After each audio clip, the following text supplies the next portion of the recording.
हरे Krishna Krishna conscious books YouTube channel में आपका स्वागत है। हम रीड कर रहे हैं श्री कृष्ण स्वरूप चिंतन नाम रूप गुण लीला धाम, जो लिखा गया है परम पूज्य लोकनाथ स्वामी महाराज द्वारा। आज से हम रीड करेंगे वात्सल्य रस। वात्सल्य रस में विश्रम्भ या अटल विश्वासी परिपक्व अवस्था में अनुकंपा में परिणत होते हैं। जब प्रेम का भाव विकसित होकर वात्सल्य संबंध का रूप धारण कर लेता है और स्थायी हो जाता है तो यह संबंध वात्सल्य रस कहलाता है। वात्सल्य रस भी व्रज में सर्वत्र है, परंतु गोकुल में इसकी प्रधानता है। जहाँ कृष्ण कुमार अवस्था में थे, वात्सल्य भाव में भक्त कृष्ण को एक असहाय बालक के रूप में देखते हैं जो उन पर निर्भर है और वे स्वयं को कृष्ण से श्रेष्ठ समझते। वे कृष्ण से आयु की दृष्टि में वरिष्ठ होते हैं। पूर्वोक्त लक्षणों के अतिरिक्त इस रस में यह भी भाव रहता है कि भगवान भक्त द्वारा पाल्य है। ऐसे भक्त कृष्ण को पुत्रवत स्नेह करते हैं तथा इन प्रकार सोचते हैं, कृष्ण हमारा बालक है और इसका पालन करना हमारा कर्तव्य है। भगवान श्री कृष्ण के माता पिता के रूप में भक्त कभी कभी उन्हें अनुशासित करते हैं, क्योंकि वे स्वयं को उनका पालनकर्ता समझते हैं। सबके पालनकर्ता का पालनकर्ता होने का यह भाव भक्त और भगवान दोनों के लिए परम सुखदायक है। वात्सल्य रस के सर्वोच्च प्रतीक तो नंद यशोदा ही है, परंतु उनके अतिरिक्त भी वृंदावन के अन्य सारे बुजुर्गों का कृष्ण के प्रति वात्सल्य भाव है। वे भी कृष्ण को अपने पुत्र समान मानते हैं। भगवान भी ऐसे भक्तों पर सदैव आश्रित रहते हैं। कंस के कारागार में श्री वसुदेव और देवकी जी के पुत्र रूप में श्री कृष्ण के प्रकट होने पर माता पिता आदर सहित उनकी स्तुति करने लगे, क्योंकि उन्हें ज्ञात था कि स्वयं परम ईश्वर श्री कृष्ण अथवा विष्णु उनके अबोध बालक के रूप में प्रकट हुए हैं। यद्यपि श्री कृष्ण बालक रूप में प्रकट हुए, फिर भी वसुदेव देवकी ने उनका स्तवन किया। यह प्रसंग उनके वात्सल्य प्रेम में ऐश्वर्य भाव के मिश्रण को दर्शाता है। परंतु दूसरी ओर दामोदर लीला जैसे प्रसंगों में माता यशोदा और नन्हे गोपाल के पीछे छड़ी लेकर उनको पीटने के लिए दौड़ती है। यह उनके विश्रम युक्त वात्सल्य रस का एक अनोखा नमूना है। दामोदर लीला में जब माता यशोदा कृष्ण को डांट फटकार रही थी, तब कृष्ण वास्तव में भयभीत थे और उनकी आंखों से अश्रुपात हो रहा था। श्रीमद् भागवतम में अंकित श्री कृष्ण के प्रति अपनी प्रार्थनाओं में कुंती महारानी इन दामोदर लीला का स्मरण करती है। वे सोचती है कि यह कैसे संभव है कि एक स्त्री के हाथ की छड़ी देखकर अनंत कोटि वैकुंठ व ब्रह्मांड के नायक भगवान श्री कृष्ण भय से नीचे देखते हैं। उनके नेत्रों से अश्रु बहते हैं और वे कांपने लगते हैं। श्रीमद् भागवतम में कुंती महारानी कहती है कि गोप्या ददे त्वयि कृताकसी धाम तावत् या ते दश शुकलीला संचस्रंभ्रमाशम् वक्त्रं निनीय भवभावनया स्थितस्य सा मां विमोहयतिभिरपि यद्दिभेति। अर्थात, हे कृष्ण, जब आपने अपराध किया तो यशोदा ने जैसे ही आपको बांधने के लिए रस्सी उठाई तो आपकी व्याकुल आंखें अश्रुओं से डबडबा गई, जिससे आपकी आंखों का काजल गुल गया। यद्यपि आपसे साक्षात काल भी भयभीत रहता है, परंतु आप भयभीत थे। यह दृश्य मुझे मोहग्रस्त करने वाला है। अतः कुंती महारानी को वात्सल्य रस के ऐसे आदान प्रदान को देखकर महान आश्चर्य होता है और उनकी मति भ्रमित सी होती है। दामोदराष्टकम नामक प्रार्थना में इन लीला का अत्यंत सुंदर वर्णन हुआ है। जब भगवान बालक थे, तब गोकुल में नंद बाबा का बहुत बड़ा भवन था। नंद भवन के पीछे का प्रांगण ब्रह्मांड घाट तक पहुंचता था। ब्रह्मांड घाट नाम का स्थान आज भी व्रज के महावन नामक स्थान में विद्यमान है। उस स्थान को ब्रह्मांड घाट इसलिए कहा जाता है कि क्योंकि वहां कृष्ण ने यशोदा मैया को अपने मुख से ब्रह्मांड का दर्शन कराया था। एक बार बलराम तथा अन्य बालकों ने यशोदा से शिकायत की और कृष्ण पर मिट्टी खाने का आरोप लगाया। जैसे ही यशोदा के पास शिकायत पहुंची, वे बाहर आ गई और उन्होंने नटखट कृष्ण से कहा, देखो कान्हा, सभी शिकायत कर रहे हैं कि तुमने मिट्टी खाई है, जरा तुम मुंह खोलकर तो दिखाओ। अतः कृष्ण ने मुख खोलकर दिखा दिया, मानो वे यशोदा मैया से कहना चाह रहे थे कि तुम कहती हो तो मैंने मिट्टी खाई, तुम मिट्टी देखना चाहती हो। देख लो कितनी मिट्टी है, मिट्टी का ढेर ही देखो, मिट्टी का ब्रह्मांड भी देख लो। भगवान अपने मुख में समस्त ब्रह्मांड दिखाते हैं। उस ब्रह्मांड में यशोदा 14 भुवन, उच्च लोक, स्वर्ग लोक, पृथ्वी इत्यादि समस्त लोक देखती है। वे उस मुख में भारत, यमुना, यमुना के तट पर स्थित ब्रह्मांड घाट और स्वयं को भी कृष्ण को डांटती हुई देखती है। इस प्रकार जब यशोदा ने ब्रह्मांड आदि ऐश्वर्य देखे तो वे अपने पुत्र के अपार वैभव से कुछ आप्लावित हुई, परंतु भगवान ने अपनी योग माया के द्वारा अपनी माता की ऐश्वर्यमय बुद्धि को हर लिया, जिससे कि वे पुनः शुद्ध वात्सल्य रस का आस्वादन कर सके। अंततः यशोदा ने कृष्ण को अपना असहाय पुत्र ही समझा और उनको पूर्वतः प्रेम किया। इसी प्रकार जब नंद महाराज को वरुण ले गए थे तो उन्होंने भी कृष्ण का अद्वितीय वैभव देखा, परंतु फिर भी उन्हें अपना पुत्र ही समझा। इस प्रकार भगवान की वात्सल्यमय लीलाएं वैचित्रपूर्ण है। भगवान की जो नित्य अष्टकालीन लीला होती है उसमें यशोदा मैया प्रातः काल भगवान के साथ रहती है, और जब कृष्ण गौचारण के लिए वन चले जाते हैं तब दिन भर उन्हें अपने लाल की राह देखना रहना पड़ता है। वे निरंतर सोचती है, कब आएगा कन्हैया, अब तक क्यों नहीं आया, क्या हो गया, कोई कांटा तो नहीं चुभ गया। यशोदा मैया कृष्ण से कहती है कि गायें चराने के लिए तुम जूते पहनकर जाओ, परंतु भगवान कहते हैं मैं अकेला जूते नहीं पहन सकता। अगर तुम चाहती हो कि मैं जूते पहनूं तो तुम सर्वप्रथम सब गायों के लिए जूते ले आओ। नंद महाराज के पास 9 लाख गौवें थी और प्रत्येक गाय के 4 पैर हैं, अर्थात यशोदा को 36 लाख जूते बनवाने होंगे। उनका प्रस्ताव सुनकर माँ स्तब्ध हो गई। फिर यशोदा मैया कहती है कि जूते नहीं तो गर्मी के दिन है, कम से कम एक छाता तो ले आओ। पर इस पर भी कृष्ण कहते हैं, यदि तुम मेरी गायों के लिए छाता दोगी तो ही मैं छाता लूंगा। खैर गायें स्वयं तो छाता उठाने से रही, इसलिए उन्हें उन्हें उतने छाते देने का अर्थ है कि गायों के साथ 9 लाख छत्रधर भी भेजने होंगे जो उनके सिर के ऊपर छाता पकड़ सके। ऐसे असंभव प्रस्ताव को सुनकर माँ कन्हैया के सामने हार गई और उन्होंने पुनः यह प्रस्ताव कभी नहीं रखा। परंतु उन्हें चिंता होती है कि कृष्ण को कांटे चुभते होंगे, धूप लगती होगी, इसलिए आने में देर हो रही है। वस्तुतः कृष्ण के लिए माता यशोदा का वात्सल्य प्रेम निरंतर बढ़ता रहता है और उनके प्रेम तथा भाव को कभी कभी प्रगाढ़ स्नेह के रूप में वर्णित किया जाता है। शास्त्रों में कृष्ण के प्रति माता यशोदा के वात्सल्य यानी स्नेह का निम्नलिखित वर्णन मिलता है। प्रातःकाल शीघ्र जगने के पश्चात माता यशोदा सर्वप्रथम कृष्ण को अपना दूध पिलाती थी और तब वे कृष्ण की रक्षा हेतु अनेक मंत्र का जाप करती थी। फिर वे उनके मस्तक को भली भांति सजाती और अपनी बाहों में रक्षा कवच बांध देती। इन कार्यों से यह ज्ञात होता है कि कृष्ण के प्रति समस्त मातृ स्नेह की प्रतीक है। इस प्रकार भगवान अपने दिव्य लीला के में आश्रित होने की क्रीड़ा करते हैं और कभी कभी वे अपनी तथाकथित असहाय बाल्यावस्था समय में यशोदा माता की देखरेख स्वीकार करते हैं। यह दिव्य लीला है। भगवान तथा उनके भक्त के मध्य जितना भी दिव्य आदान प्रदान होता है वह मूलतः दिव्य आनंद प्राप्त करने के लिए होता है, जिसकी तुलना ब्रह्मानंद स्तर से भी नहीं की जा सकती।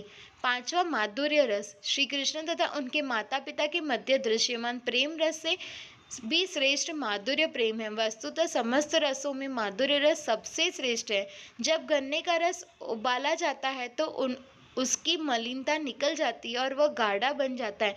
पहले उसका गुड़ बनता है, बाद में शक्कर और फिर मिश्री बनती है। माधुर्य रस भी कुछ इस प्रकार का है। मिश्री के साथ कभी कभी कपूर भी मिलाते हैं जिससे उसकी मिठास और बढ़ जाती है। यह है माधुर्य रस या श्रृंगार रस। इसका लक्षण श्री कृष्ण की प्रीति हेतु भक्त द्वारा अपने स्थूल व सूक्ष्म अंगों का संपूर्ण दान या समर्पण होता है, जैसे वस्त्र हरण आदि लीलाओं में प्रदर्शित होता है। अतः इस रस का वैशिष्ट निजांग दान, गोपियां निजांग दान के लिए प्रसिद्ध है। द्वारका में रुक्मणी आदि महिषियों का माधुर्य भाव ऐश्वर्य मिश्रित है। ऐसा वर्णित है कि श्री कृष्ण के हास परिहास में श्रीमती रुक्मणी देवी यह भय हो गया था कि कृष्ण मुझे त्याग रहे हैं। अतः वे इतनी उद्ग्रीक हो गई थी कि कृष्ण की सेवा में संलग्न चमर उनके करार विंद से छूट गया और वे स्वयं भी अचेतन अवस्था में भूमि भूमि पर गिर पड़ी, परंतु वृंदावन की गोपियों का, विशेषकर श्रीमती राधा रानी का माधुर्य भाव प्रगाढ़ स्नेह तथा आत्मीयता से युक्त है। जिस प्रकार सूर्य की उपस्थिति में चंद्रमा अदृश्य हो जाता है, उसी प्रकार कृष्ण के माधुर्य प्रेम के समक्ष उनका ऐश्वर्य शिथिल पड़ जाता है। इस पंचम श्रेणी में प्रियतमा और प्रेमी में माधुर्य रस का परस्पर अलौकिक आस्वादन होता है। इस रस में श्री कृष्ण एवं व्रज रमणियों में परस्पर प्रेममय दृष्टिपात, नेत्र चांचल्य, मधुर संभाषण, हास्य आदि होते हैं। प्रेम के सर्वोच्च स्तर की प्राप्ति पर इसे श्री कृष्ण से कांता प्रेम भी कहते हैं। अतएव व्रजमणियां कृष्ण को अपने प्रेमी के रूप में ही देखती है। इन गोपाल लनाओं में श्रीमती राधिका सर्वश्रेष्ठ है। श्री राधिका भगवान की आह्लादिनी शक्ति है जो उनको आनंद प्रदान करती है। एक दृष्टिकोण से राधा रानी भी भगवान ही है, क्योंकि शक्ति और शक्तिमान भिन्न नहीं है। हम भी भगवान की शक्ति है और हमारा अस्तित्व भी भगवान को आह्लाद देने के लिए है, परंतु अणुस्वरूप होने के कारण हम अल्प मात्रा में ही आह्लाद दे सकते हैं, परंतु सर्वाधिक आह्लाद देने वाली श्रीमती राधा रानी है। समस्त भक्तों में प्रहलाद सर्वोत्तम भक्त माने जाते हैं और उनसे भी उत्कृष्ट भक्त है 5 पांडव। उद्धव जी उन पांडव से भी उत्कृष्ट माने जाते हैं और उनसे भी श्रेष्ठ है वृंदावन की गोपियां, और गोपियों में सर्वश्रेष्ठ श्री राधिका है, जिनके बराबर अन्य कोई नहीं है। श्रीमती राधा रानी का स्वरूप कृष्ण प्रेम रूपी उस कल्पलता का है जो कृष्ण रूपी वृक्ष का आलिंगन करती है, और उनकी सखियां उस लता में पल्लव पुष्प जैसी है। यह सत्य है कि भगवान के साथ जिस भक्त का जैसा भी संबंध है वही उसके लिए सर्वोत्तम है, परंतु जब हम विभिन्न विधियों का अध्ययन तटस्थ होकर करते हैं तो हम समझ पाते हैं कि प्रेम की उच्च तथा निम्न कोटियां हैं। अधिकाधिक प्रेम का अनुभव विभिन्न स्वादों में होता है, परंतु सर्वोच्च स्वाद वाला प्रेम तो माधुर्य रस के रूप में ही प्रकट होता है। सभी रसों में उत्तरोत्तर क्रमशः सुधार होता जाता है। प्रत्येक परिवर्ती रस में पूर्ववर्ती रसों के लक्षण प्रकट होते हैं। लक्षणों में वृद्धि के साथ साथ प्रत्येक रस के स्वाद में भी अभिवृद्धि होती है। अतएव शांत रस, दास्य रस, साख्य रस तथा वात्सल्य रस में प्राप्य समस्त लक्षण माधुर्य रस में प्रकट होते हैं। भगवान कृष्ण के चरण कमलों की पूर्ण प्राप्ति विशेष रूप से माधुर्य रस द्वारा संभव हो पाती है।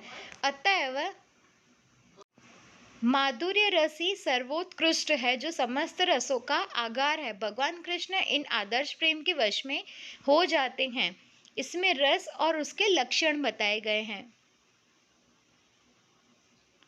भगवद गीता 4.11 में भगवान कृष्ण कहते हैं कि हे पृथा पुत्र, जो भी श्रद्धालु जिस भाव से मेरी शरण में आते हैं मैं उन सभी को तदनुरूप पुरस्कृत करता हूँ। परंतु श्रीमद् भागवतम 10.32 में कहा गया है कि कृष्ण माधुर्य रस में भक्ति के अनुपात आदान प्रदान नहीं कर पाते, अतएव ऐसे भक्तों के सदैव ऋणी रहते हैं।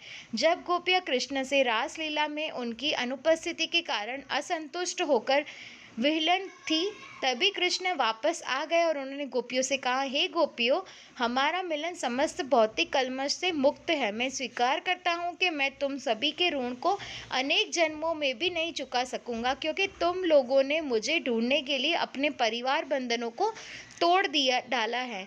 अतएव मैं ऋण चुकाने में असमर्थ हूँ। फलतः तुम लोग अपने नेक कार्यों से ही संतुष्ट हो जाओ। महारास के समय राधा और माधव यमुना के किनारे विहार करते हैं। भगवान गीता में कहते हैं कि उनके धाम में सूर्य व चंद्रमा की कोई आवश्यकता नहीं है, परंतु चंद्रमा की आवश्यकता न होते हुए भी वहां पूर्ण चंद्रमा श्री कृष्ण का दर्शन करने के उद्देश्य से उदित होता है। कई देवतागण भी व्रज के वायुमंडल में आकर रास क्रीड़ा का दर्शन करते हैं और फूलों की वृष्टि करते हैं। असंख्य करोड़ों गोपियां भगवान के साथ नृत्य करती हैं और प्रत्येक गोपी के साथ भगवान कृष्ण होते हैं। यह कैसे संभव होता है, इस विषय पर हम 2 चर्चाएं सुनते हैं। एक यह है कि भगवान का विस्तार होता है और प्रत्येक गोपी के साथ एक एक कृष्ण नृत्य करते हैं, और दूसरी बात यह है कि भगवान अत्यंत तीव्रता से एक गोपी के पार्श्व से दूसरी गोपी के पार्श्व जाते हैं, और इस प्रकार प्रत्येक गोपी समझती है कि कृष्ण केवल मेरे साथ ही नृत्य कर रहे हैं। चैतन्य महाप्रभु भी जगन्नाथपुरी में रथ यात्रा के समय इतनी तेजी से नृत्य करते थे कि ऐसा प्रतीत होता था मानो सोने का पूर्ण मंडल बन गया हो। इस प्रकार रासलीला के समय भगवान ने इतनी चपलता से नृत्य किया कि प्रत्येक गोपी समझती थी कि भगवान मेरे साथ ही नृत्य कर रहे हैं। रासलीला की अवधि रात्रि 10 बजे 48 मिनट से प्रातः 3 बजे 36 मिनट बजे तक की है। जब यह रास क्रीड़ा होती है तब इसके साथ गायन वादन भी होता है। रास क्रीड़ा के अंत में श्री कृष्ण और समस्त गोपियां नृत्य के परिश्रम से पसीने पसीने हो जाते हैं। अपनी थकान दूर करने हेतु वे यमुना के शीतल जल में प्रवेश करते हैं। इस प्रकार यमुना स्नान होता है और विभिन्न प्रकार से जल क्रीड़ा होती है। तत्पश्चात पुनः सभी यमुना तट पर लौटते हैं और नए परिधानों को धारण कर श्रृंगार करते हैं। वृंदा देवी श्री राधा माधव के लिए ताजे फलाहार की व्यवस्था करती है। कोमल पुष्पों व पत्तों से सुसज्जित वे एक सुंदर शैया तैयार करती है जिस पर फलाहार के पश्चात राधा माधव विश्राम करते हैं। इस प्रकार भगवान की अनंत माधुर्यमय लीला है जिनका आस्वादन करने का सौभाग्य गोपाल नाव को प्राप्त हुआ है। जिस रस की एक बूंद का पान कभी लक्ष्मी जी भी नहीं कर सकी, उसी रस का गोपियां अंजलि भर भर कर पी रही है। यह माधुर्य रस की पराकाष्ठा है। राधा कृष्ण की माधुर्यमय लीला। श्रीधाम वृंदावन में भगवान श्री कृष्ण एवं गोपियों का प्रेम विलास अप्राकृतिक है। यद्यपि यह विलास इस प्राकृत जगत की तुच्छ काम क्रीड़ा प्रतीत होती है, परंतु वास्तव में दोनों में आकाश पाताल का अंतर है। प्राकृत जगत में काम क्षण भर के लिए जगता है और नाम मात्र की तृप्ति के तुरंत बाद ही लुप्त भी हो जाता है, परंतु गोलोक वृंदावन में श्री कृष्ण और गोपियों के प्रेम की निरंतर वृद्धि होती रहती है। अप्राकृत प्रेम और प्राकृत काम में यह महान भेद है। श्री कृष्ण में आत्मेंद्रिय प्रीति की वासना अथवा काम नहीं है। उनकी एकमात्र वासना भक्तों के चित्त का विनोद ही है। उन्होंने स्वयं भी कहा है कि मद्भक्तानां विनोदार्थ करोमि विविधाः क्रियाः। एकमात्र प्रिय भक्तों के सुख सुविधा हेतु अनेकानेक लीलाएं करने वाले भगवान का प्रेमवर्ती श्री व्रज देवियों के मनोरथ को पूर्ण करना ही मुख्य प्रयोजन है। इसी को दिखाने हेतु तथा श्री व्रज देवियों के मनोरथ को पूर्ण करने में श्री कृष्ण को भी अत्यधिक सुख प्राप्त होता है। इसी को प्रदर्शित करने के लिए उन्होंने रासलीला की है। केवल गोस्वामी गण ही इन गुह्य लीलाओं को समझ सकते हैं, क्योंकि वे समझने के अधिकारी हैं। हम इन गोपनीय लीलाओं के मर्म को महाभागवत भक्तों के आश्रय में रहकर ही समझ सकते हैं। श्रील नरोत्तम दास ठाकुर अपनी लाल सामयी प्रार्थनाओं में लिखते हैं कि रूप रघुनाथ पदे हैबे आकुति, कबे हम बुझ बसे युगल प्रीति। अर्थात श्री रूप रघुनाथ गोस्वामी षड गोस्वामी वृंद के चरण दर्शन के लिए मैं कब व्याकुल हो उठूंगा, जिनकी कृपा से मैं श्री श्री राधा कृष्ण के दिव्य प्रेम व्यापार को समझने में समर्थ हो सकूंगा। अंतर्राष्ट्रीय कृष्ण भावनामृत संघ के अनुयायी रूपानुग भी कहलाते हैं। श्रील प्रभुपाद समझाते हैं कि स्वयं श्रील रूप गोस्वामी इस हरे कृष्ण आंदोलन का नेतृत्व कर रहे हैं। अतएव हमें उनकी शिक्षाओं का उचित ढंग से पालन करना चाहिए, जिससे कि हम भी युगल स्वरूप राधा कृष्ण की अंतरंगा लीलाओं को समझने के अधिकारी बन सके। परंतु अनेक स्थानों पर श्रील प्रभुपाद नवागत भक्तों के हृदय में काम रोग को दूर करने के लिए रासलीला के स्मरण को रामबाण बताते हैं। अतः निष्कर्ष यही निकलता है कि हमें कृष्ण तत्व में विज्ञ गुरुजनों से इन लीलाओं का श्रवण करना चाहिए, जिससे कि हमारा हृदय परिकृष्ट होगा। इस प्रकार उचित मार्गदर्शन में हम गोपियों के संग कृष्ण की लीलाओं का ध्यान कर सकते हैं, परंतु ऐसी लीलाओं का कदापि अनुकरण करने का प्रयत्न नहीं करना चाहिए। अतएव इस प्रकार श्री कृष्ण प्रत्येक भक्त के साथ भिन्न भिन्न रस में लीला रचते हैं। ऐसी लीलाओं के संपादन के फलस्वरूप सभी प्रफुल्लित हो जाते हैं। वृंदावन निरंतर इन बहुरसपूर्ण लीलाओं से आप्लावित रहता है। इन विभिन्न लीला रूपी तरंगों से समस्त वृंदावन वासी आप्लावित रहते हैं। उनका संपूर्ण ध्यान, चेष्टा, क्रियाकलाप आदि श्री कृष्ण की प्रसन्नता को ही लक्ष्य बनाते रहते हैं। व्रजवासियों के लिए श्री कृष्ण ही उनके प्राणनाथ है। मत्प्राणनाथस्तु स एव नापरः। कृष्ण के अतिरिक्त कोई अन्य व्यक्ति वह स्थान ग्रहण नहीं कर सकता। श्री कृष्ण भी निरंतर ऐसे भक्तों से घिरे रहते हैं और उनको मनवांछित फल प्रदान करते रहते हैं। यदि कोई उन्हें वात्सल्य भाव से प्रेम करना चाहता है तो वे उनके बालक बन जाते हैं। यदि कोई उनको पति स्वरूप में स्वीकार करने का इच्छुक होता है तो वे उसके पति भी बन जाते हैं। ब्रज में दिव्य आनंद का समुद्र निरंतर बढ़ता ही रहता है, उसकी सीमा कदापि स्थगित नहीं होती। लीला परिकर। श्री कृष्ण के नित्य सिद्ध परिकरों के नाम, रूप, गुण और सेवा परिपाटी का संक्षिप्त किंतु मार्मिक वर्णन राधा कृष्ण गणोदेश दीपिका नामक ग्रंथ में शील रूप गोस्वामी ने प्रस्तुत किया है। भक्तों की प्रसन्नता हेतु विविध रसों के अनुसार श्री कृष्ण के इन नित्य सिद्ध पार्षदों की नामावली यहाँ पर प्रस्तुत की जा रही है। वस्तुतः वृंदावन नाथ श्री कृष्ण का परिवार असंख्य है, फिर भी निम्नलिखित गणना केवल दिग्गज दर्शन मात्र के लिए की गई है। माधुर्य रस। पहला परिकरीय रस श्रीमती राधा रानी एवं 8 परम श्रेष्ठ सखियां तुंग विद्या, चित्रा, चंपकलता, ललिता, विशाखा, इंदुलेखा, सुदेवी, रंग देवी। दूसरा स्वकीय रस रुक्मणी, सत्यभामा आदि 16,108 राजमहिषियां। वात्सल्य रस। पितामह यानी दादा पर्जन्य, पितामही यानी दादी वरीयसी, पिता महाराज नंद, माता यशोदा, बड़ी माता रोहिणी, वसुदेव भार्या, मातामह नाना यानी सुमुख, मातामही नानी यानी पाटला।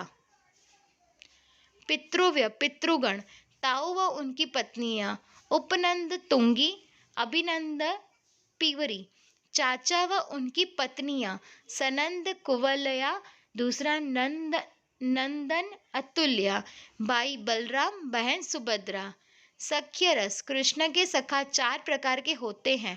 पहला सुहियत, दुष्ट कंस के अत्याचारों से कृष्ण बलराम की रक्षा हेतु सुभद्रा, कुंडल, सुबद, गोगभट आदि सुहियत नियुक्त है। दूसरा सखा विशाल, वृषभ, चंदन, कलिंद आदि सखाओं का कृष्ण की सेवा करने में अत्यधिक आग्रह है।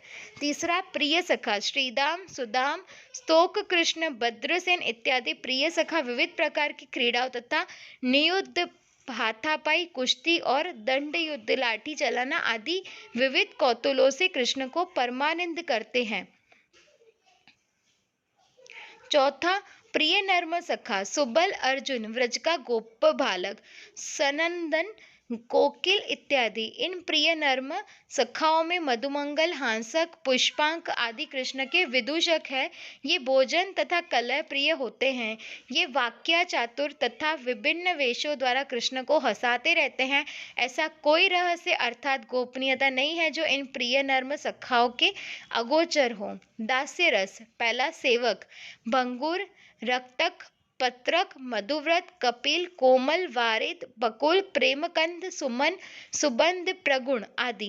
दूसरा परिचारिका, घनिष्ठा, गुणमाला, तरुणी, इंदुप्रभा, सुलंबा आदि। शांत रस। गाय, मंगला, पिंगला, गंगा, पिशंगी, मणिकस्तकी, हंसी, वंशीप्रिया, नैचिकी। दूसरा बैल, पद्मगंध, पिशंगाश्य। तीसरा मृग, सुरंग। चौथा बंदर, दधिलोभ।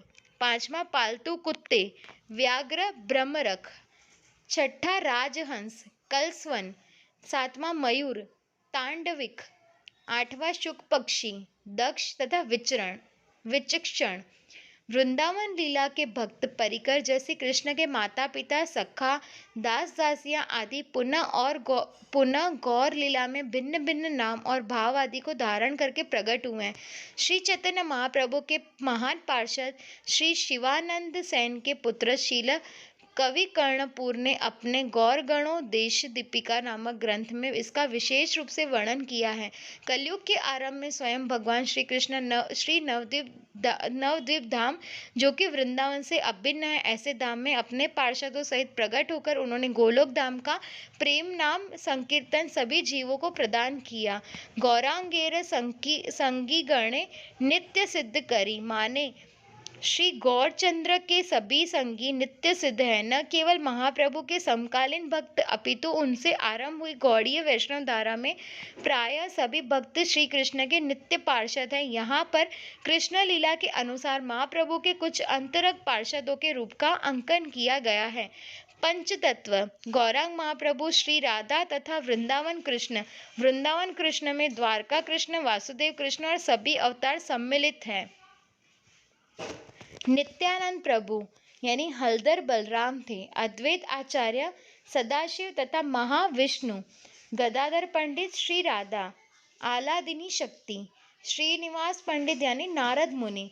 माता पिता शची माता, यशोदा तथा देवकी। जगन्नाथ मिश्र यानी व्रजराज नंद प्लस वसुदेव। षड गोस्वामी रूप गोस्वामी रूप मंजरी। सनातन गोस्वामी रति मंजरी। रघुनाथ दास गोस्वामी रस मंजरी रति मंजरी। रघुनाथ भट्ट गोस्वामी राग मंजरी।